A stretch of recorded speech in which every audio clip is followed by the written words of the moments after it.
असलामुअलैकुम की हाल चाल है सारे वीरां भरावां दा ठीक हो ना। अज वही गल करनी है जेड़ा दौर जवानी दा बंदे ते गुजरदा है ना उस मामले ते कि जवानी तो बाद जेड़ा टाइम हुंदा है ना वो फिर बड़ा औखा हुंदा है।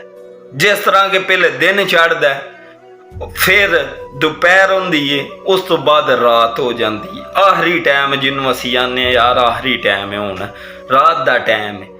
ये साढ़े ते उही टाइम आना है। इस मामले नूं ना बंदे नूं गौर फिक्र करना चाहिए थोड़ा जिहा। चलो जड़ियाँ बंदे कोल गलतियां गुस्ताहियां होंदियां नहीं ये अल्लाह के मामले ने, अल्लाह कोल बंदा माफ़ी मंग सकता है। उस तो इलावा तो बंदा ते बंदे की एक गल भी नहीं माफ़ करता।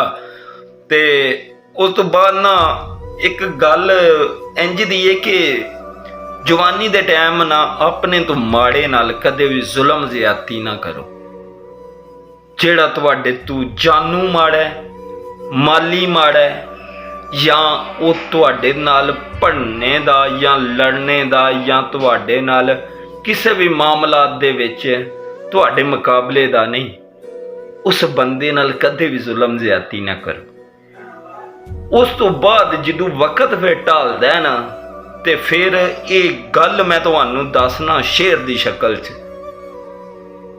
ते अगों फिर बंदे ते जड़ा औखा टाइम आउंदा है ना वो बड़ा औखा ही लंघदा है। फिर मैं तुहानू इंज दी गल सुनादा कि जवानी दे मतलक कि जवानी जदों ढलदी है ना भैन भरा प्यो जिन्नू असीं आने ना प्यो साडा जनाब साडा दादा या साडे पुत्तर पत्तरी ये साडा साथ देणगे, साडी ये बांह बनणगे, सानू ये जनाब साडा सहारा बनणगे। कोई नहीं बनता। ये बादशाह तो भी वेख लो तुसी, सरकार इंज दा ही काम होया है। कोई भी किसी का सहारा नहीं बनता, सहारा सिर्फ अल्लाह ही है जेड़ा इंसान नू सहारा देंदा है।